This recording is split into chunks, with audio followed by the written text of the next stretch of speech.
Good morning students. आज हम paper number 5 का क्वेश्चन नंबर 21 पढ़ेंगे कि वंशानुक्रम क्या है, व्हाट इज हेरिडिटी, हेरिडिटी की डेफिनेशन और हेरिडिटी की प्रोसेस हम आज पढ़ेंगे। तो हेरिडिटी चीज क्या होती है, वंशानुक्रम होता क्या है। आदमी के विकास में दो चीजों का योगदान होता है, एक होती है हेरिडिटी वंशानुक्रम और दूसरा होता है वातावरण। ठीक है, और वंशानुक्रम होता है जो अपनी पीढ़ी दर पीढ़ी चलता आ रहा है, मतलब उसकी पैतृक विशेषताएं जो उसको मिलती है उसको कहते हैं हम हेरिडिटी। और दूसरा है बच्चा जन्म लेने के बाद अपने वातावरण में जो चीजें सीखता है, उसको एनवायरनमेंट मिलता है, तो वो क्या होता है वातावरण। जो उसको हेरिडिटी से मिलता है उसको हम जैविक विकास कहते हैं, और जो जन्म लेने के बाद अपने वातावरण से मिलता है उसको कहते हैं सामाजिक विकास। तो ये दो प्रकार के विकास होते हैं जो आदमी के अंदर होते हैं। अब आदमी में वृद्धि और विकास, वृद्धि होती है वो उसका एक टाइम लिमिट होता है, उसके बाद वो रुक जाती है। जैसे आदमी की हाइट बढ़ना है, माइंड का डेवलपमेंट होना है, तो ये चीजें होती है, इनकी एक उम्र होती है। लेकिन जो विकास होता है वो पूरी जिंदगी भर चलता जाता है, जो एक सामाजिक वातावरण में होता है। तो आज हम ये पढ़ेंगे कि अपने वंशानुक्रम का बच्चे पे इफेक्ट क्या पड़ता है, मतलब हेरिडिटी होती है वो बच्चे को कैसे इफेक्ट करती है, उसके मानसिक विकास को कैसे प्रभावित करती है। तो हम ये पढ़ेंगे, इसके डेफिनेशंस पढ़ेंगे कि मानव का विकास अनेक कारकों द्वारा होता है। इन कारकों में दो मुख्य कारक हैं, जैविक एवं सामाजिक। जैसे मैंने अभी आपको दो कारक बताए कि जो हेरिडिटी होती है उससे क्या होता है, आदमी का जैविक विकास होता है, जिससे उसका बॉडी का स्ट्रक्चर होता है। तो ये चीजें क्या होती है, ये जैविक विकास होता है। उसके बाद मैंने क्या बताया, सामाजिक विकास, जो जन्म लेने के बाद उसको जो माहौल मिलता है, जो वातावरण मिलता है, तो उसको कहते हैं अपने सामाजिक विकास। जैविक विकास का दायित्व माता पिता पर होता है, मतलब बच्चे का जो शारीरिक विकास है, उसका बॉडी का स्ट्रक्चर है, उसकी हाइट है, उसका कलर है, तो ये क्या होता है वो माता पिता पर डिपेंड होता है। मतलब जैविक विकास होता है वो अपने पेरेंट्स पर डिपेंड करता है। और सामाजिक विकास वातावरण पर। सामाजिक विकास क्या होता है, जन्म लेने के बाद हम बच्चे को माहौल कैसा दे रहे हैं, तो वो क्या होता है हमारा सामाजिक वातावरण। माता पिता जिस शिशु को जन्म देते हैं उसका शारीरिक विकास गर्भकाल से आरंभ हो जाता है और जन्म के पश्चात मृत्यु पर्यंत चलता रहता है। जैसे मैंने अभी आपको बताया कि वृद्धि और विकास दो चीजें हैं। वृद्धि होती है उसका टाइम लिमिट होता है, उसके बाद वो रुक जाती है, और विकास होता है वो उसकी पूरी जिंदगी भर चलता रहता है। तो ये जो विकास है वो क्या होता है, मृत्यु पर्यंत चलता रहता है। मतलब एक बच्चे का विकास होता है वो गर्भावस्था से शुरू हो जाता है। इसीलिए हम कहते हैं लेडीज को कि गर्भावस्था में अच्छी चीजें सुने, अच्छी चीजें देखें, क्योंकि उन चीजों का इफेक्ट होता है वो बच्चे के माइंड पर पड़ता है। तो वो क्या होता है, बच्चे के जन्म से पहले ही उसका क्या हो जाता है, विकास शुरू हो जाता है, उसका सामाजिक विकास, उसका जैविक विकास, मतलब वो क्या होते हैं जन्म से पहले ही शुरू हो जाते हैं। और जब तक मृत्यु होती है तब तक ये विकास है वो चलता जाता है। मतलब जब तक मृत्यु होती है तब तक हम कुछ ना कुछ सीखते जाते हैं, कुछ ना कुछ सीखते जाते हैं, हमारा माइंड डेवलपमेंट होता जाता है। तो ये चीजें क्या होती है, ये हमेशा चलती रहती हैं। सामाजिक विकास जन्म के पश्चात मिलने वातावरण कराता है। जैसे मैंने अभी आपको बताया कि जन्म के बाद का होता है वो सामाजिक वातावरण होता है कि हम बच्चे को माहौल कैसा दे रहे हैं। जन्म से संबंधित विकास को वंशानुक्रम एवं समाज से संबंधित विकास को वातावरण कहते हैं। जैसे मैंने अभी आपको बताया कि जो जन्म से संबंधित विकास होता है वंशानुक्रम, जो हेरिडिटी चीजें होती हैं वो क्या होती है हमारा वंशानुक्रम होती है। और जन्म के बाद समाज से संबंधित विकास होता है उसको क्या कहते हैं, हम वातावरण कहते हैं। इसे प्रकृति तथा पोषण भी कहा जाता है। ठीक है, प्रकृति होती है वो क्या होती है, उसका जो एनवायरनमेंट होता है वो उसका नेचर होता है, और प्रकृति होती है वो जन्म से पहले की जो प्रोसेस होती है। वुडवर्थ का कथन है कि एक पौधे का वंशानुक्रम उसके बीज पर निहित है और उसके पोषण का दायित्व उसके वातावरण पर है। मतलब एक पौधे का वंशानुक्रम किस पे निहित है, उसके बीज पे। मतलब जैसा बीज हमने बोया है वैसा ही हम पौधा प्राप्त करेंगे, और उसका पोषण है वो बाहरी वातावरण पर, मतलब उसकी केयर हम कितनी कर रहे हैं, उस पे पानी डाल रहे हैं या नहीं डाल रहे, तो ये क्या होता है उसका वातावरण होता है।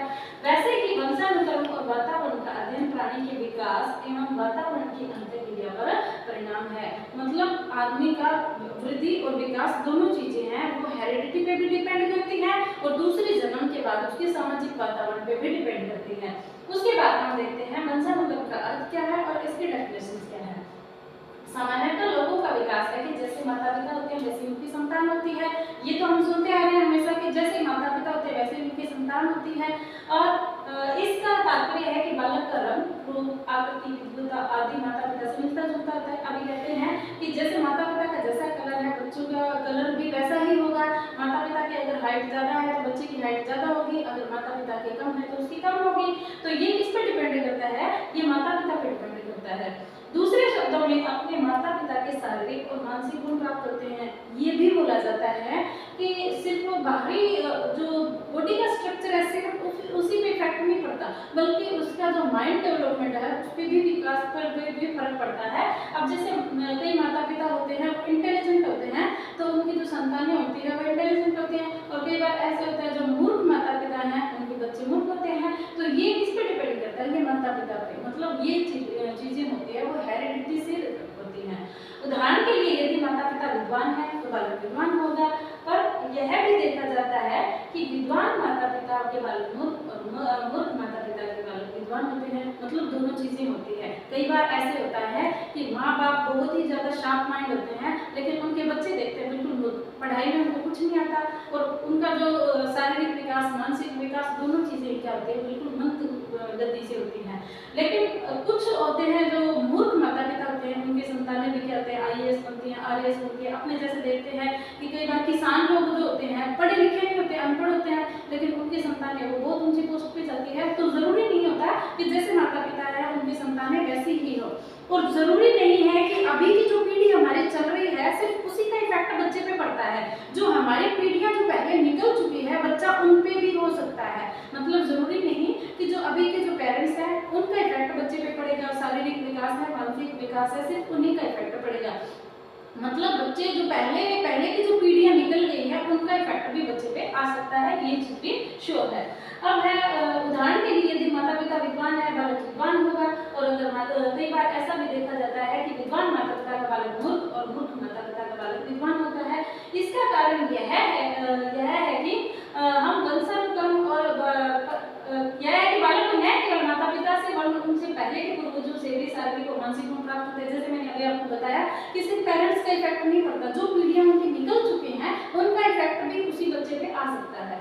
इसी का कारण है कि हम वंशानुक्रम, वंश परंपरा, पैतृकता, आनुवंशिकता आदि नामों से जानते हैं। मतलब ये जो चेंजेस हैं, जो उसका शारीरिक स्ट्रक्चर है, जो उसका मानसिक स्ट्रक्चर है, उसको हम क्या बोलते हैं, वंशानुक्रम बोलते हैं, वंश परंपरा बोलते हैं, पैतृकता बोलते हैं और आनुवंशिकता बोलते हैं। तो ये हमारे क्या होती है, हेरिडिटी।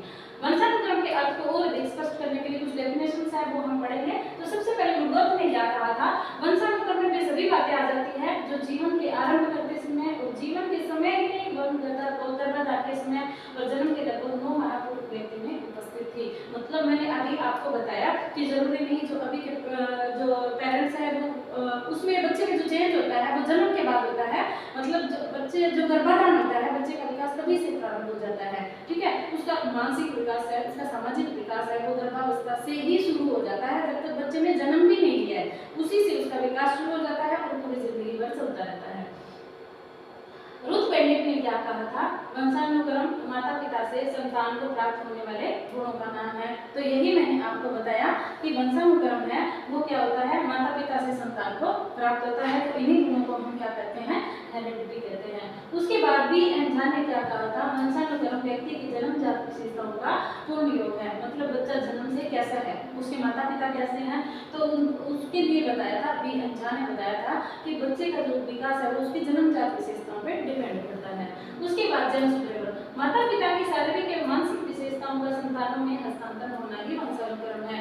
मतलब जो माता पिता जैसे होते हैं उनका जो प्रभाव है वो उनकी पीढ़ियों पर चलता रहता है। तो ये चीजें क्या होती है, मतलब उनका स्थानांतरण होना, फिर अभी पीढ़ी के जो इफेक्ट है वो नेक्स्ट पीढ़ी में जाना, नेक्स्ट पीढ़ी से अगली पीढ़ी में जाना, तो ये चीजें हैं, ये क्या होती हैं, वंशानुक्रम होती है, ये कहा था जेम्स क्लेवर ने। उसके बाद डगलस फैरोलेंड ने क्या कहा था कि एक व्यक्ति के वंशानुक्रम में वे सभी शारीरिक बनावटें, शारीरिक विशेषताएं, क्रियाएं या क्षमताएं सम्मिलित हो सकती हैं जिनको वह अपने माता पिता के अन्य पूर्वजों या प्रजाति से प्राप्त करता है। मतलब डगलस और ऑरेंज ने क्या कहा था, जो बच्चे की क्रियाएं हैं, शारीरिक विशेषताएं हैं, मानसिक क्षमताएं हैं, तो ये सारी चीजें होती है वो या तो अपने माता पिता से गेट करेगा या उसके माता पिता से पहले उसके पूर्वज है, उसके दादा दादी है, परदादा है, वो निकलेंगे या उन पे डिपेंड करेगा। मतलब दोनों चीजें हो सकती हैं, बच्चा माता पिता पे भी हो सकता है, बच्चा दादा दादी पे भी हो सकता है, मतलब उसका जो वंशानुक्रम है उसका इफेक्ट है वो पीढ़ी पे पड़ता है।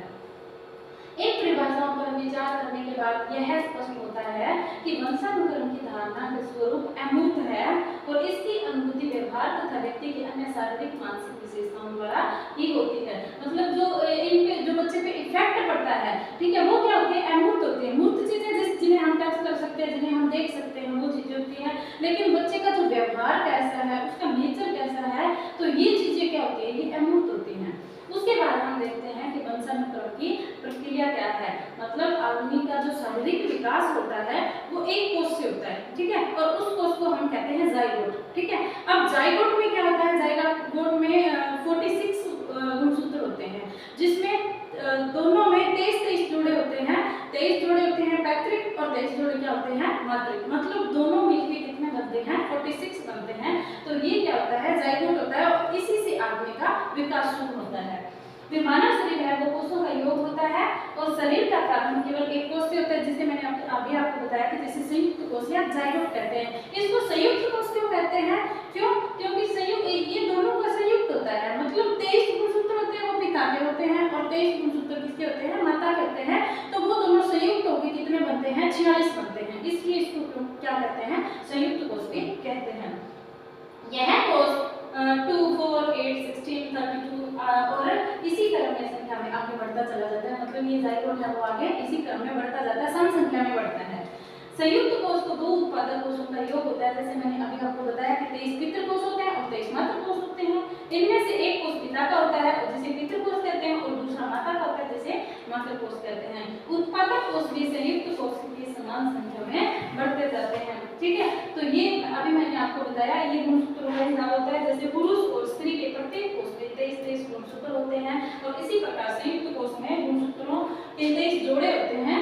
और गुणसूत्रों का संबंध मन के अनुसार, इन्होंने क्या कहा था मन ने कि हमारी अब ऐसे क्या परंपरागत विशेषताएं हैं इन 46 गुणसूत्रों में निहित रहती है, और ये विशेषताएं गुणसूत्रों में विद्यमान पैतृकों में होती है। मतलब अभी मैंने आपको बताया कि इसमें 46 गुणसूत्र होते हैं हमारे, 23 माता से होते हैं, 23 पिता से होते हैं। तो ये क्या करते हैं, ये डिसाइड करते हैं कि बच्चा कैसा होगा। मतलब दोनों का सम्मिलित रूप भी हो सकता है, बच्चा होता है वो माता पे भी जा सकता है और बच्चा पिता पे भी जा सकता है। तो मेन जो गुणसूत्र होते हैं वो पैतृक कोष होता है, जो बच्चे को डिपेंड करता है उसके व्यवहार को।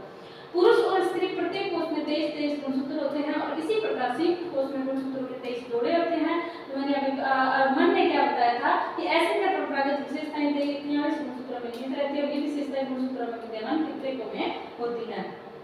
प्रत्येक गुणसूत्र में 40 से 100 तक पितृक होते हैं, और प्रत्येक पितृक का एक गुण या विशेषता को निर्धारित करता है। इसलिए इन पितृकों को वंशानुक्रम निर्धारक भी कहते हैं। मतलब बच्चा कैसा होगा, बच्चा बॉय होगा, गर्ल होगा, तो ये हमारा किस पे डिपेंड करता है, ये हमारे वंशानुक्रम निर्धारक पे डिपेंड करता है। मतलब हमारी जो हेरिडिटी है उसका जो डिटरमिनर होता है वो होता है पितृक, ठीक है। मतलब पिता का जो कोष होता है वो क्या होता है, हमारे हेरिडिटी का डिटरमिनर होता है। मतलब लड़का होगा, लड़की होगी, वो किस पे डिपेंड करता है, वो पिता पे डिपेंड करता है। पितृक बच्चों की मुख्य विशेषताओं और गुणों को निर्धारित करते हैं। मतलब बच्चा कैसा होगा, उसमें कौन कौन से गुण होंगे, उसके जो मेंटल एबिलिटी है वो कितनी होगी, कैसी होगी, ये किस पे डिपेंड करता है, पितृक पे। पितृकों के सम्मिलन के परिणाम को हम क्या कहते हैं, वंशानुक्रम कहते हैं। इसी चीज को हम क्या कहते हैं, वंशानुक्रम कहते हैं। कि बच्चे का शारीरिक विकास, बच्चे का मानसिक विकास कैसा होगा, ये पितृक कोष पे डिपेंड करता है। नोबेल पुरस्कार विजेता डॉक्टर हरगोविंद खुराना ने कहा था कि अनुसंधान के आधार पर घोषणा की है कि निकट भविष्य में एक प्रकार के पितृक को दूसरे प्रकार के पितृक में स्थानापन्न करना और औषधि शास्त्र के क्षेत्र में अत्यंत सामान्य कार्य हो जाएगा। इसका विश्वास है कि कार्य के द्वारा भावी संतान मधुमेह के समान असंख्य रोगों से रक्षा की जा सकेगी। मतलब अगर जो पीढ़ी चलती आ रही है जिसको मधुमेह रोग है, वो पीढ़ी दर पीढ़ी स्थानांतरित हो रहा है, तो हम उसको उसकी जो पितृक है उसको दूसरे पितृक में क्या कर सकते हैं, स्थानापन्न कर सकते हैं, जिससे उस रोग पे हमें कंट्रोल किया जा सकता है और संतान में मधुमेह रोग के ऐसा रोगों से रक्षा की जा सकेगी। परंतु अभी तक इस बात की खोज नहीं हो पाई है कि इस कार्य के द्वारा इन व्यक्तियों को शांति प्रिय बनाया जा सकेगा। मतलब ये चीज है, इसको अभी तक ये डिसाइड नहीं हुआ है और इस पे आविष्कार है वो कम्प्लीटली नहीं हुए हैं, सिर्फ थिंकिंग चल रही है। तो ये था हमारा क्वेश्चन, वंशानुक्रम था। तो वंशानुक्रम का बच्चे पे इफेक्ट क्या पड़ता है कि मतलब जो 46 गुणसूत्र होते हैं, 23 गुणसूत्र माता के होते हैं, 23 पिता के होते हैं, तो दोनों का जो सम्मिलित रूप होता है वो बच्चे पे डिपेंड करता है कि बच्चे का विकास कैसे होगा। ठीक है, तो दोनों चीजें होती है, शारीरिक विकास, मानसिक विकास, वृद्धि और विकास। वृद्धि होती है वो एक निश्चित उम्र के लिए होती है, निश्चित उम्र के बाद बाद जो बच्चे की वृद्धि है वो रुक जाती है, लेकिन जो विकास होता है वो मृत्यु पर्यंत चलता जाता है। और बच्चे का सामाजिक विकास, मानसिक विकास ये होते हैं, ये गर्भाधान से ही शुरू हो जाते हैं। मतलब बच्चे का जो जन्म होता है, जन्म से पहले भी बच्चे में वो गुण आने शुरू हो जाते हैं। तो इसी के साथ ये हमारा क्वेश्चन नंबर 21 है समाप्त होता है। Thank you.